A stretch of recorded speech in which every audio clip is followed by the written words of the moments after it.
Archives of Prasar Bharati presents the timeless treasure of golden era.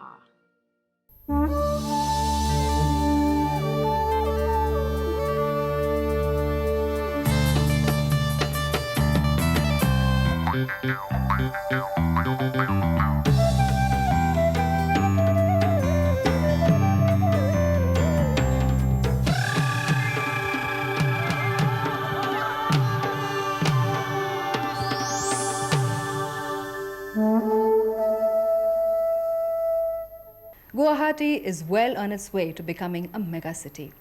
In our lead section agenda, we take you to the floor of the new tea auction center. The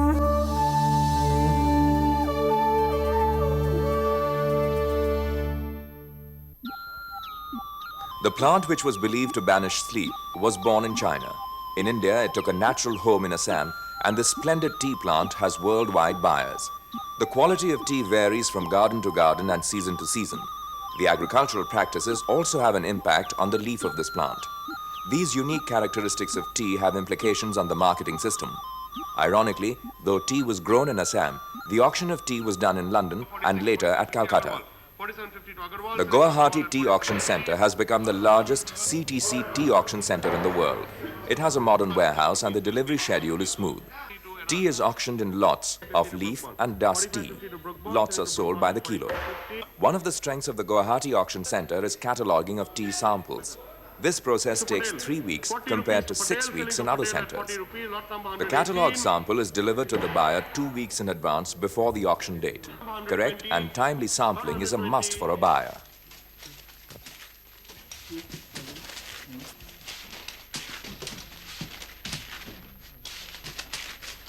Just to do the physical examination, just to see whether it tallies. As per the manuscript, we get it from the principal, whether it tallies or not. If it tallies, it's all right. We give them a green signal. Come on, go ahead.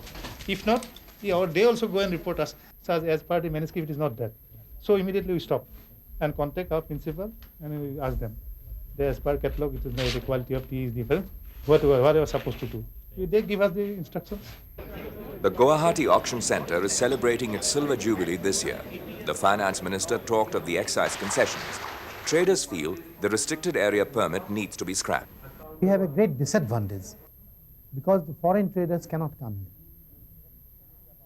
There is a restricted area permit, and restricted area permit is not given quite often by the bureaucrats in the central government. What they do not refuse also.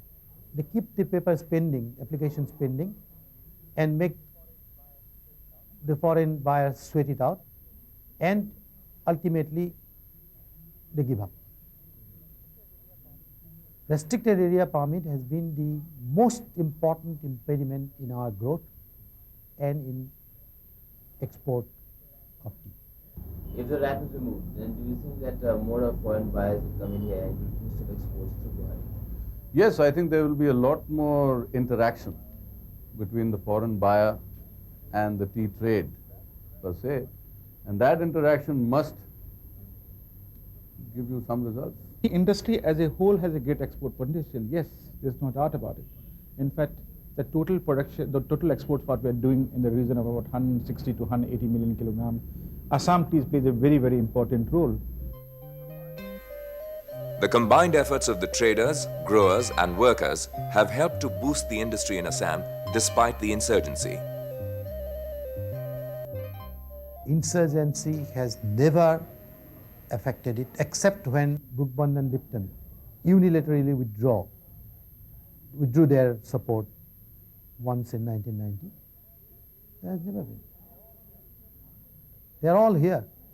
They are trading, they are producing, and production has gone up. Insurgency, I don't think was a major problem. Yes, to some extent it was, but a lot of gardens could solve it, could be solved, could be amicably solved. And most of the tea companies, though the program of development was slowed down, but it was never stopped. So I'll not consider that to be a major factor for the production not going up. Absolutely, I will not say that. I'll emphatic. It's been an excellent auction center for tea. Its growth has been very spectacular, yet steady, and it has served as a boon for not only the producers, but for the buyers, the brokers, the warehouse keepers, and generally for the people of Assam, especially in Guwahati. It's brought a lot of economic activity. It's a major source of economic activity in this center, and it has provided people with a lot of jobs. And we as brokers have been able to participate in very meaningfully. Our turnover has gone up because of the opening of the Guwahati Auction Center. A state without law would result in lawlessness. Similarly, a society without a code of conduct would disintegrate. Since times immemorial, societies have been governed by some code of conduct or the other. Some call it dharma. The Mizos call it klong maina.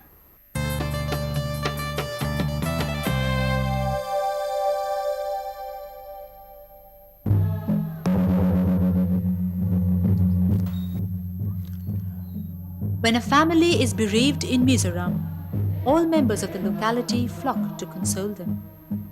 The young boys prepare the coffin, while others observe the rituals. Every Mizo is governed by a code of conduct called klong maina, according to which every Mizo is expected to behave with consideration for others.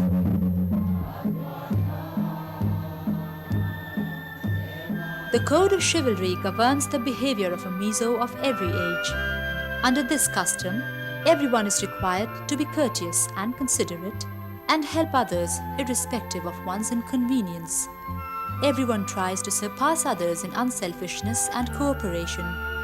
Though new social structures have grown recently, yet the code of klong maina works at the subconscious level of every Mizo.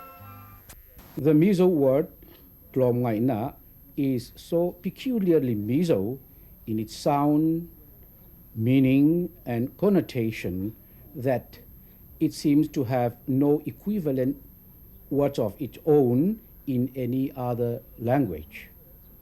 So it is a word to conjure with, or in certain context, it is synonymous with the word Mizo itself. So I feel that a complete Mizo is the one who has the quality of klong maina in its fullest possible measure, if it were at all possible. So when we speak of a man acting in an indifferent manner, we mean that he is lacking in klong maina. To a real Mizo, there could hardly be any worse censure than that. The code has permeated several spheres of activity. During plantation, one member would volunteer to stay behind to monitor any threat from an animal and warn his colleagues. There would always be volunteers to fetch water from distant sources for the thirsty. The code of klong maina reflects in the quality of life in Mizoram. No wonder it is one of the states with high literacy rates. The people are pleasant, friendly, and of course chivalrous. Though modernization has diluted the institution of klong maina to some extent, yet the value always fountains out, even during a brief acquaintance.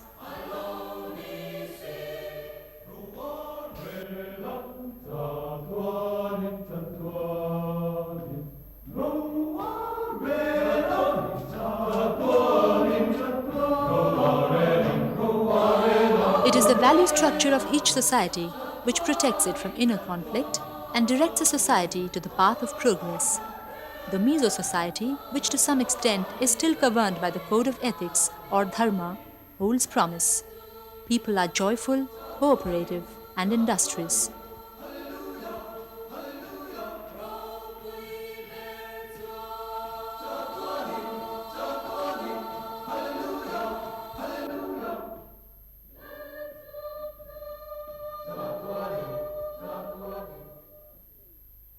Klong maina is the essence of the philosophy of life of the Mizos.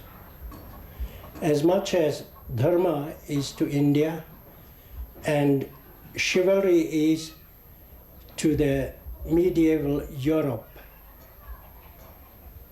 Klonglaina permeates the essence of the ideal thoughts and action of every man in Mizoram, whether it is in times of war or in peace or in society.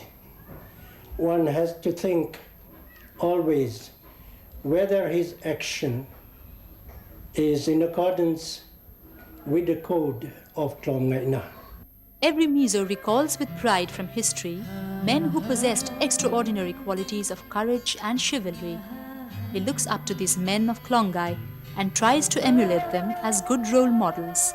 When several social institutions are fast giving way to new ones, the adaptability to assimilate new social structures is related to the inner strength of a society. The Mizo society reflects this dynamism because of the code of ethics, Klongmaina. In the land of the Nagas, the mighty and the glorious kingdom of Kacharis lie in ruins today. The historical remains are strewn in the heart of Dimapur, the trading center of Nagaland. The kings have gone, the kingdoms have gone, yet these structures remain. Time has undone much of their splendor, but these remains speak. They speak in 1,000 voices of a race that had attained a superior culture and civilization.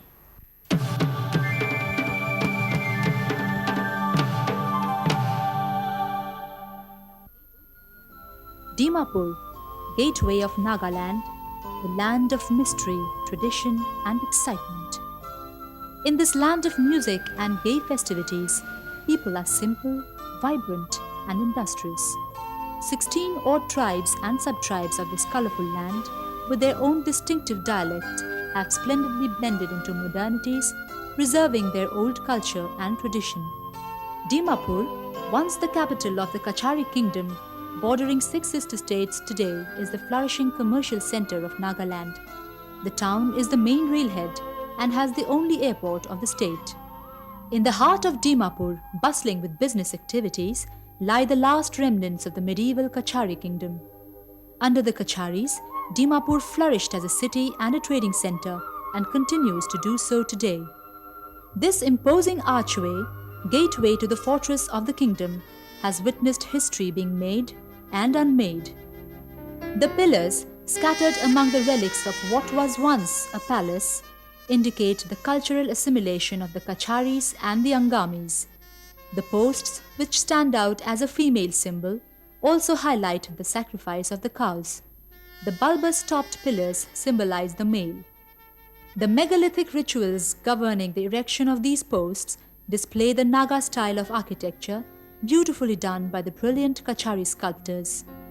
Carvings of animal figures, peacocks, and of flowers indicate the influence of Hinduism. In 1790 AD, the Kachari kings were formally converted to Hinduism by the Brahmin Pandits. These monoliths vary from 13 to 16 feet in height and 14 to 23 feet in circumference. The rough dolmens strewn among the ruins are hewn out of boulders in Angami, Lota, or Rengma styles, all different tribes of Nagaland. Amicable and at times strained relations were cultivated among the Angamis and the Kacharis. A certain king, Krishna Chandar, is said to have fought several battles with them. There were Rengma colonies in Dimapur suburbs, and these tribesmen were brilliant sculptors and made stone inscriptions of arrows. There were Rengma colonies in Dimapur suburbs, and these tribesmen were brilliant sculptors and made stone inscriptions of arrows. They also supplied steel-made implements to the Kacharis and obtained salt in return. It is also said that Kacharis handled intermediary trade in iron implements and weapons with Zeliangrung. Cultural assimilation resulted among the tribes.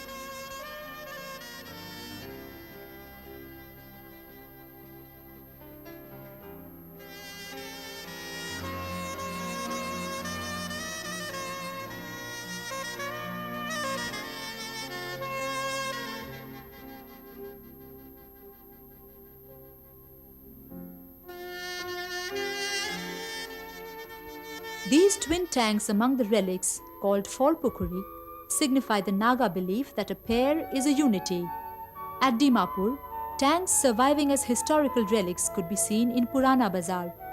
The sheer indifference in preserving the monuments of historical importance is visible. The entire walling of the fortress has disintegrated, and only a small portion could be seen standing. It is time the concerned authorities take measures to conserve these monuments. The early Naga history is otherwise unrecorded. Only at the close of the 14th century, owing to the emissary and cultural relations with the Kacharis, light is thrown on the history of Nagaland. Tourist tips. Road link. Dimapur is connected with the neighbouring states of Manipur, Assam, Arunachal Pradesh, Meghalaya, Tripura and Mizoram through the National Highway number 39. Towns and villages in the state are connected by the Nagaland State Transport Services. NST also operates a night deluxe service from Dimapur to Guwahati, Imphal, Shillong and Mokokchung. Rail link. Dimapur is the only railhead in Nagaland and is on the main line of Northeastern Frontier Railway. Airport. Dimapur houses the only airport in Nagaland. Indian Airlines operates Boeing services from both Calcutta and Delhi on every alternate day. Hotel. A large number of hotels of all categories are available in Dimapur. Tourist tips. Tourists are advised to make reservation and arrangements in advance. Indian tourists wanting to visit Nagaland require an inner line permit. This can be obtained from the resident commissioners and liaison officers of the Government of Nagaland. Best season to visit, from October to May.